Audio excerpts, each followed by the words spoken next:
1월 두 번째 주일, 특별히 비전으로 승부하라 두 번째 말씀으로 여러분 같이 하십니다. 다시 붙잡아야 할 사명에 대하여. 아멘. 말씀에 함께 은혜 받는 귀한 시간 되기를 간절히 소망합니다. 오늘 말씀을 준비하면서 아주 오래전에 보았던 영화의 한 장면이 갑자기 떠올랐습니다. 제목도 기억이 안 나고 배우들의 이름도 기억이 나지는 않는데, 그러나 한 장면, 프랑스 젊은이들이 그 레지스탕스 운동을 하면서 나치 독일에 저항을 하고, 그리고 히틀러를 암살하려고 하는 작전 계획을 세웠다가 독일의 비밀 경찰들에게 또 들통이 나기 시작하면서 이제 잠시 후면은 잡혀서 포로가 되고 혹은 또 그 자리에서 죽임을 당할 수밖에 없는 그런 위기적 상황에 있는 한 장면. 그때의 한 청년이 자포자기하는 심정으로 이렇게 말을 했던 것 같습니다. 이제 모든 것이 다 끝났습니다. 우리 이 자리에서 자폭합시다. 스스로 목숨을 끊읍시다. 그런 얘기겠죠. 그때 그 말을 들은 다른 한 청년이 또 일어나서 이렇게 말을 합니다. 아닙니다. 아직은 절대 끝난 것이 아닙니다. 우리가 꿈을 포기하는 순간, 우리가 꿈을 포기하는 것이야말로 그때야 모든 것이 끝나는 것입니다. 그러니 우리 그날의 희망을 잃지 말고 끝까지 싸워봅시다. 우리가 꿈을 포기하는 순간, 우리가 꿈을 포기하는 것이야말로 그때가 정말 끝난 것입니다. 사랑하는 여러분, 인생을 망치게 되는 것은 실패한 과거가 아니라 꿈을 잃어버린 미래, 소망을 잃어버린 것, 여러분, 그것이 가장 큰 실패라고 이야기를 합니다. 1965년 7월에 영국 웨일즈라고 하는 아주 작은 시골 마을에서 한 여자아이가 태어나게 됩니다. 부모님의 사랑을 받고 또 아주 지혜로워서 건강하게 잘 자라서 이제 불문과를 졸업을 하고 취직을 하게 됩니다. 그런데 25살이 되던 1990년에 한꺼번에 두 가지의 슬픈 일이 닥쳐오게 되는데, 첫 번째는 어머니가 먼저 세상을 떠나시게 되는, 어머니와의 사별의 슬픔을 겪게 되어 가는 거죠. 그리고 그 슬픔이 채 가시기도 전에 직장에서 이유도 없이 해고를 당하게 됩니다. 이 슬픔과 막막함이 동시에 부딪혀 오면서 그래도 어떻게 좀 살아봐야 되니까 영어 교사로 취직을 하기 위해서 포르투갈로 갔다가 포르투갈에서 저널리스트 한 기자를 만나서 사랑을 하게 되고 결혼을 합니다. 그리고 둘 사이에 제시카라고 하는 어린 딸이 태어나게 되죠. 그런데 이 아이가 4개월이 채 되기도 전에 또 뜻하지 않게 이 결혼이 파경으로 끝을 맺게 됩니다. 이 어린 딸 제시카를, 4개월밖에 안 된 어린 딸 제시카를 데리고 다시 영국으로 돌아오게 되지만 이미 지칠 대로 지치고 망가질 대로 망가진 이 여인은 삶의 의욕도 삶의 희망도 하루하루를 간신히 연명을 하면서 정말 눈물 속에서 살아가게 되죠. 그런데 어느 한 겨울날 아침에, 그날도 우리나라 말로 멍 때린다고 그래. 그날도 아무 이유 없이 그래 있는데 종소리가 들려요. 교회 종소리가 들려요. 에든버러 교회에 종소리가 울려 퍼지는데 그 종소리를 따라서 이 여인이 무심코 발걸음을 옮겨서 마침내 교회 예배당 안을 딱 문을 열고 안에 들어서자마자 그냥 눈물이 막 하염없이 막 폭포수처럼 쏟아지기 시작합니다. 지나왔던 자신의 삶에 고달팠던 거, 보고 싶은 어머니, 그리고 어린 딸 제시카, 이걸 어떻게 키우는지, 사람들로부터 외면당하고 사람들로부터 버림받았다고 하는 이 아픔과 고통이 그냥 눈물로 막 쏟아지기 시작해. 그러면서 그렇게 정신은 없이 울고 있는데, 그때 이 여인의 아주 깊은 곳에 하나의 음성이 아주 또렷하면서도 분명하게 이 음성이 들려옵니다. 너는 누구냐? 너는 누구냐? 너는 사랑하는 나의 딸이 아니냐?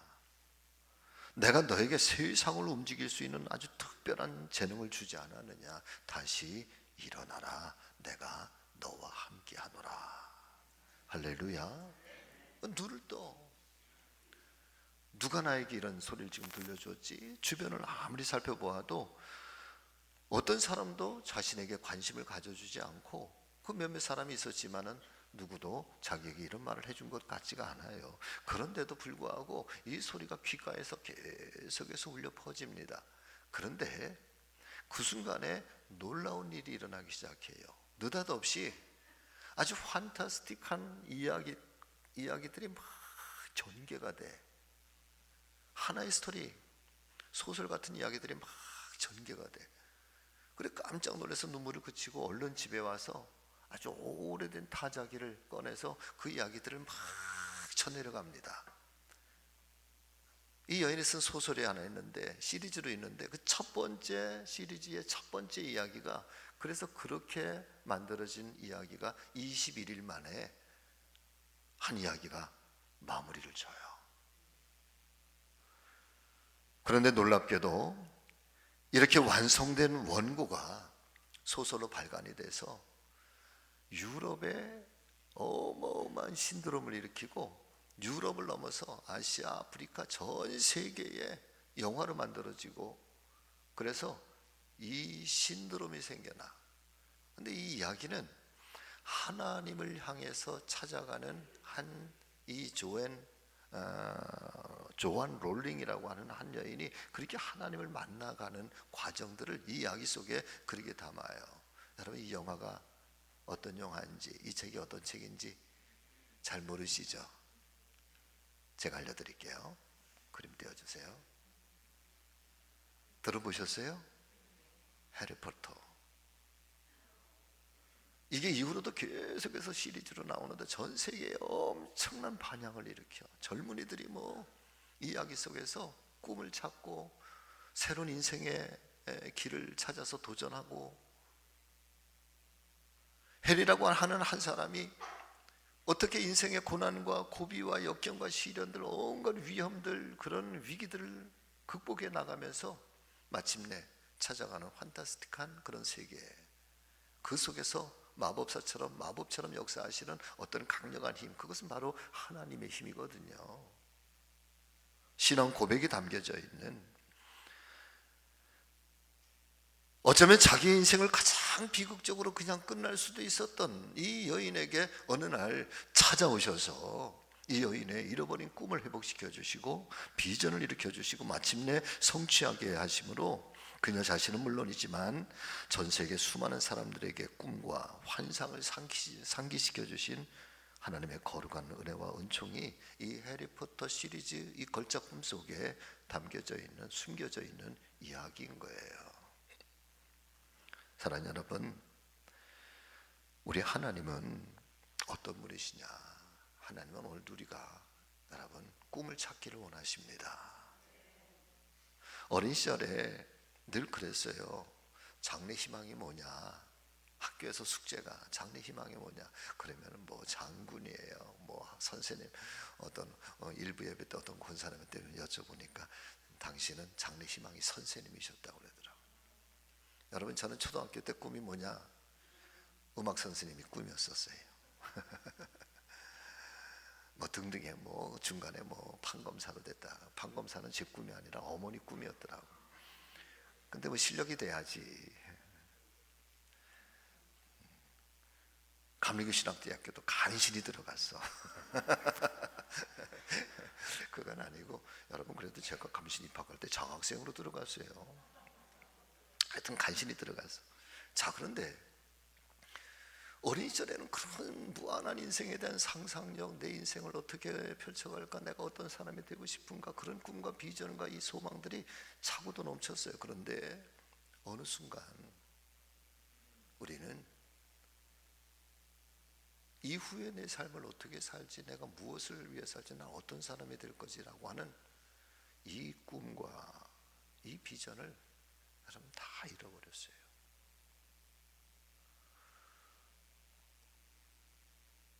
내일을 나는 어떤 사람으로 살까? 나는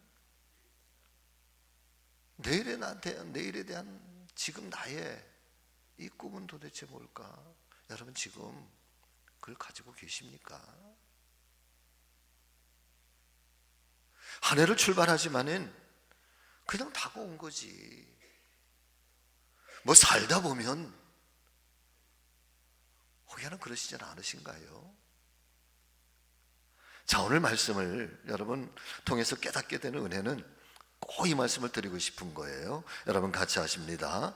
모든 소망이 현실이 되는 꿈과 비전을 간직하시라. 아멘. 내 소망이, 꿈과 이 소망이 현실이 되는 그런 이 비전을 가지라는 거예요. 자, 오늘 말씀을 보세요. 21장 3절과 4절의 말씀 같이 읽습니다. 시몬 베드로가 나는 물고기 잡으러 가노라 하니 그들이 우리도 함께 가겠다 하고 배에 올랐으나 그날 밤에 아무것도 잡지 못했다. 여러분, 이 말씀을 보면은요, 한때는 예수님 수제자였던 베드로가 이제 모든 것을 다 포기하고 다시 갈릴리 바닷가로 돌아와서 이제 그 갈릴리 바닷가에서 다른 제자들과 함께 뭐라고 이야기를 하는가 하면 나 고기 잡으러 갈 거야. 그러니까 다른 제자들이 그럼 우리도 같이 가자.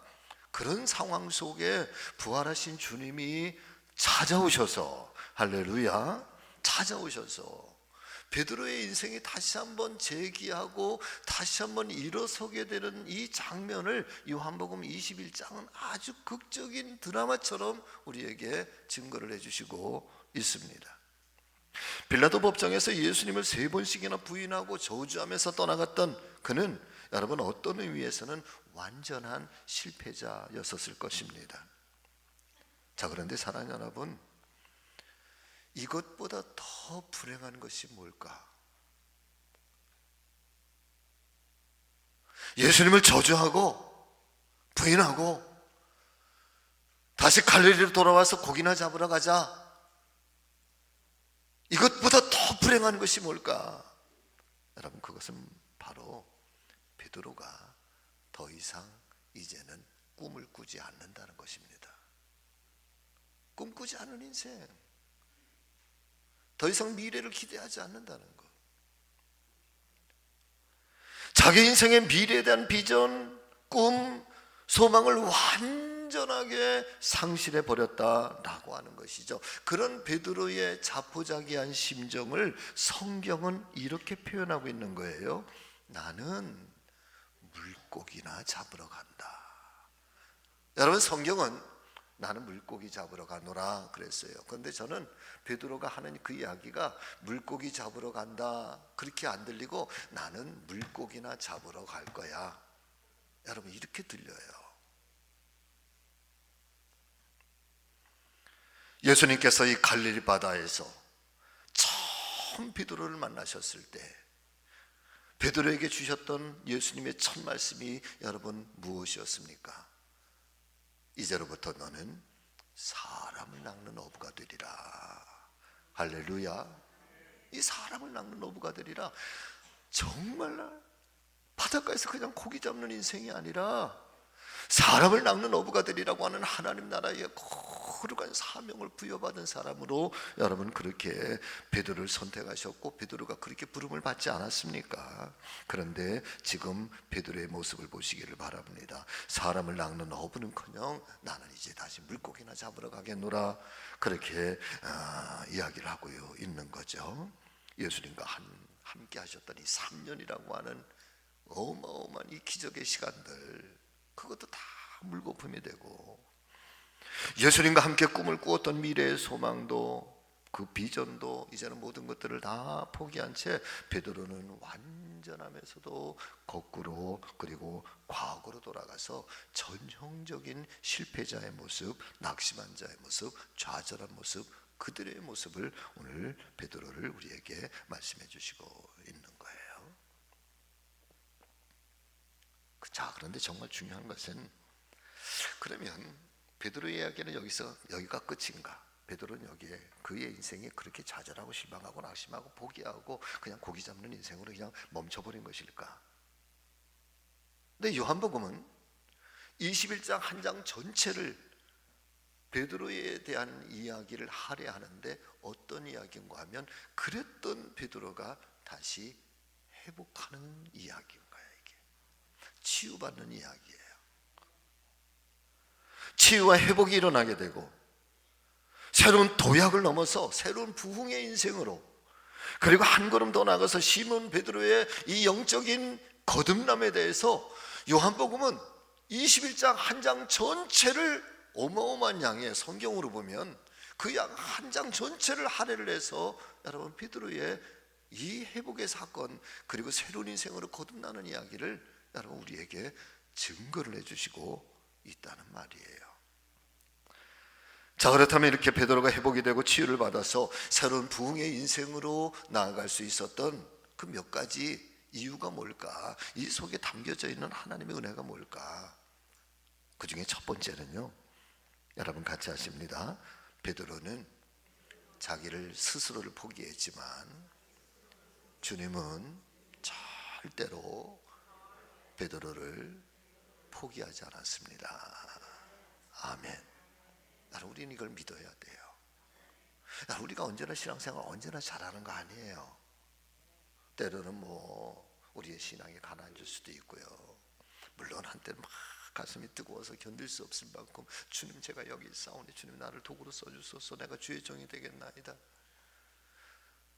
제가 학생회 때 막 가슴이 뜨거워서 주의 종이 되겠나이다. 주님이 나를 부르신 것도 아니야. 내가 먼저 주님이 종이 되겠나이다. 그러면서 그때 때마다 하루에 2시간 3시간씩 기도하면서 맨날 고백했던 말이 뭔지 아세요? 주님 이 목숨을 원하십니까? 제가 순교라도 감당하겠나이다. 순교라는 말이 얼마나 무서운 말인지도 모르고 말이에요. 그냥 그 어린 마음에 주님이 원하시면 이 목숨 던지지요. 주님 제게 순교를 피를 원하십니까? 제 목숨 던지겠나이다. 막 그랬던 제가 어느 날 교회도 안 가고 목회도 안 하겠다고 이렇게 저렇게 도망다니고 그러잖아요. 아이고 목사님 어쩌다가 그렇게 사셨어요? 네, 자기는 안 그런 것처럼 똑같아. 자, 그런데 정말 중요한 것은 우리가 그렇게 하나님 앞에 온전하게 뜻대로 살지 못할 때도 많고, 때로는 내 이 많은 삶의 시련과 고난 때문에 어렵고 고통스러워서 하나님을 잊어버릴 때도 있지만은, 그렇지만 내가 나를 포기할 만큼 힘겹고 어렵다 할지라도 그럼에도 불구하고 주님은 나를 포기하지 않으신다는 거예요. 다시 갈릴리까지 찾아오셔서 그 베드로의 손을 놓을 수가 없어서, 베드로를 외면할 수가 없어서, 베드로를 포기할 수가 없으셔서 그렇게 갈릴리까지 다시 찾아오셔서 여러분 베드로의 깊은 곳까지 만지시고 치유하시고 다시 그를 강건하게 일으켜 주시기를 원하셨던 분, 바로 그분이 베드로의 주님이시고 오늘 저와 여러분들의 주님이신 줄로 믿습니다. 오늘 이 말씀을 통하여 저와 여러분들 모두가 큰 깨달음과 영적인 배움이 있게 되기를 소망합니다. 지나간 내 인생의 세월 가운데 베드로처럼 꿈을 잃어버리고 나도 어떤 일들로 말미암아 깊은 좌절과 슬픔과 아픔과 눈물과 실망 가운데 있었다고 한다면, 베드로처럼 이 말씀 속에서 주님의 은혜와 깊은 사랑을 배워 다시 한번 그 주님의 은혜로 일어설 수 있는 저와 여러분 모두가 되기를 예수님의 이름으로 축원합니다. 두 번째 말씀은 주님의 사랑을 확신해야 된다는 거예요. 주님의 사랑을 확신하라. 그리고 오직 주님만을 바라보고 의지하시라. 솔라피데, 오직 하나님의 은총으로만. 여러분, 이게 종교개혁의 가장 중요한 핵심 포인트인데요, 오늘 저와 여러분들의 신앙의 삶을 살고 인생의 여정의 삶을 살아가는 동안에 풍파도 많고 거친 망망대해를 갈 때도 있지만은, 그러나 솔라피데, 오직 하나님의 은총이 나에게 임하고 있음을 여러분 우리가 믿는 거잖아요. 그리고 더 한 걸음 더 나아가면 솔라그라띠아, 내가 오직 하나님의 영광을 위하여. 다 같이 아멘. 실패한 사람에게 다시 일어설 수 있는 재기의 의욕을 빼앗는 가장 무서운 것이 있다고 한다면 그것은 바로 주변 사람들의 냉소적인 시선이라고 할 수가 있습니다. 무관심입니다. 더 이상 나에게 관심을 가져주지 않습니다. 그렇게 주변 사람들의 싸늘한 조롱과 냉소의 시선은 결국 그 사람으로 하여금 다시 일어설 수 있는 재기의 의욕조차 완전하게 꺾어버리게 되는 것입니다. 그러나 내가 비록 실패하기는 했지만 그럼에도 내 가까운 곁에서 여러분 나를 붙들어주는 그 따뜻한 사랑의 시선, 따스한 사랑의 손길이 있다면, 여러분 그 사랑의 손길이 여러분 그 사람의 영혼을 감싸고 그 사람의 잃어버렸던 꿈을 찾게 하고 다시 한번 주저앉았던 데서 일어설 수 있도록 하는 거대한 힘이 된다는 사실을 알고 계십니까? 신년 벽두에 여러분들에게 꼭 추천드리고 싶은 책이 한 권 있는데, 연초에 꼭 이 책을 한번 구입해서 읽어보시면 좋을 것 같아요. 강영우 박사님이 쓴 우리가 오르지 못할 산은 없다는, 우리나라 최초의 장애인 박사, 어린 시절에 친구들과 공놀이를 하다가 공에 두 눈이 실명을 해요.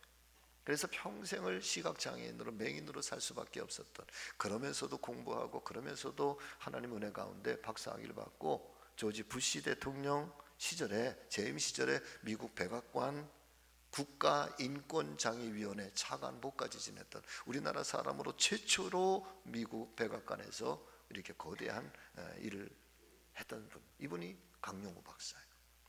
이 책은 우리가 오르지 못할 산은 없다라고 하는 이 책은 그분의 자전적인 이야기예요. 그런데 이 이야기 중에 이분의 둘째 아들 진영이라고 하는 아이에 관한 이야기가 나와. 그 이야기를 보면 이런 이야기가 있어요. 진영이가 중학교 1학년 때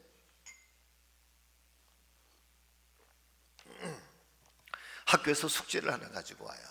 그 숙제가 뭐냐면, 세상에서 내가 가장 존경하는 사람이 누구냐, 그 답을 적어 갖고 와야 돼.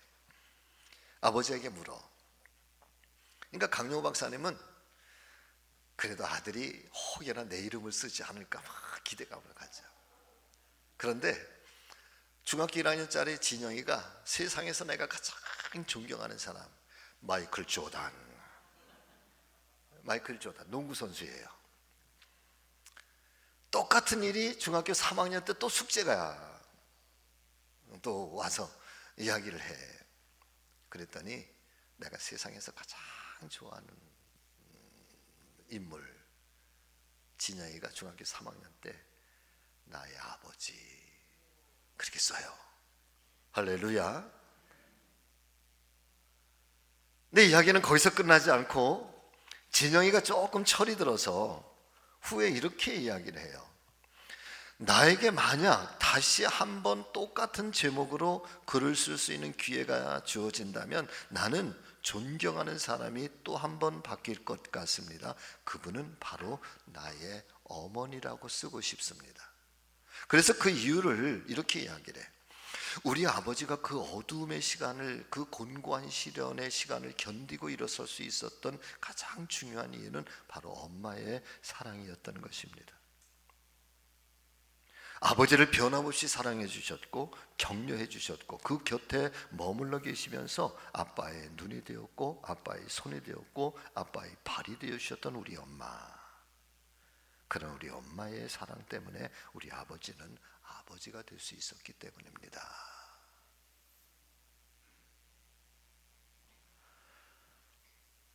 우리 사랑하는 우리 성지가족 여러분, 사랑이 있으면은요 얼마든지 일어설 수 있어요.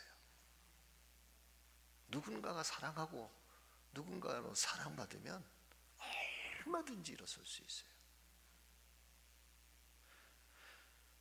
그런데 가장 사랑하는 친구에게조차, 그리고 가족에게조차 버림을 받는다면 우리는 어디로 가야 하는 것일까요? 자, 그러면 베드로에게 있어서의 최고의 사랑, 베드로에게 있어서의 최대의 사랑은 과연 누굴까? 물론 나 물고기 잡으러 갈 거야. 그러니까 또 다른 제자들 우리도 함께 가자. 물론 친구들도 있었지만은, 그런데 정말 베드로에게 있어서 그 친구들의 최고의 사랑이었는가? 베드로에게 있어서 최대의 사랑은, 최고의 사랑은 여러분 주님이셨던 거예요. 그런데 베드로는 상처가 있어. 주님을 배반하고 모른다고 부정하고 저주하고 침을 뱉고, 그랬던 나를 주님이 사랑하실까? 주님도 나를 버리시지는 않으셨을까? 그래서 예루살렘에서 1차 부활하신 주님을 한 번 마가의 다락방에서 만났음에도 불구하고 그 부활하신 주님을 또 만나고는 것이 여러분 두려우니까 거기 예수님을 떠나고 거기 예루살렘을 떠나서 갈릴리로 돌아와서 다시 고기잡이를 하는 거야. 고기나 잡으러 가겠다. 여러분, 그런 마음 속에 오늘 주님께서 베드로에게 찾아오시는 거예요. 적어도 그렇게 베드로에게 찾아오셔서 베드로를 일으켜 주시는 이 이야기 속에는 적어도 세 가지의 사건이 일어나. 어떤 사건이 일어나는가 하면, 첫 번째 사건은 여러분 같이 하십니다. 주님이 먼저, 아멘, 주님이 먼저 베드로를 찾아오셨다는 거예요. 두 번째는 베드로를 향한 주님의 이 변함없는 사랑을 주님이 증명해 주시고 있는 거예요. 그 증명해 주시고 있는 이야기가 이제 전개되는 말씀인데요, 이런 거예요. 주님은 말로만 사랑하고 말로만 그렇게 베드로를 사랑한다고 하지 않아. 그냥 주님은 말보다 뭘 앞세우시는가 하면 그냥 묵묵하게 행함으로, 행동으로 베드로를 사랑하고 있는 걸 보여주죠. 밤새도록 고기를 잡았어. 베드로는 하여튼 예수님을 만날 때마다 고기를 한 마리도 못 잡아. 그 밤에도 한 마리도 못 잡았어. 먼 곳에서 해변가에서 그들을 향해서 예수님 말씀하시는 거예요. 너희들에게 고기가 있느냐? 예수님인지도 모르고 우리가 한 마리도 못 잡았습니다. 고기가 없습니다. 그랬더니 또 말씀하시는 거예요. 배 오른편에 그물을 내려봐라. 그랬더니요, 여러분, 밤새도록 그렇게 못 잡았던 고기가 갑자기 그 그물에 가득하게 잡히는데 큰 물고기가 153마리가 되었다. 잡혔다. 그때 요한이 가만히 보니까 예수님 목소리인 것 같잖아요. 주님이시다. 그러니까 여러분, 베드로가 옷을 벗고 일을 하다가 겉옷을 두르고 큰 물가로 뛰어내려서 물을 헤쳐서 예수님 계신 해변가로 나와요. 나왔더니 예수님께서 모닥불을 피워놓고 그 위에 돌을 이렇게 올려놓고 거기에 고기를 굽고 계시는 거예요. 그렇게 처음 딱 만났다고 한다면 예수님이 이러시지 않았을까? 내 이놈, 어떻게 내가 나한테 그럴 수 있느냐고. 어떻게 내가 내 이름을 배반할 수 있냐. 어떻게 내가 뻔히 듣고 있는데 나에게 그렇게 저주를 할 수 있느냐고. 여러분, 그렇게 하시지 않았을까? 저 같았으면 그랬을 텐데. 그런데 예수님은요, 한마디 말씀도 안 하시고 뭐라고 말씀하시는가 하면, 아침 먹자. 그래, 조반을 먹으라. 우리 밥 먹자. 여러분, 이 예수님의 한마디 속에는요, 예수님의 베드로를 향한 그 주님의 사랑이 그냥 구구절절, 뭐 어떻게 내가 너를 사랑한다, 막 베드로야 이리 와, 추웠지, 너무 많이 고생했지, 막 껴안고, 그것보다도 그냥 아침 먹자, 이 한마디에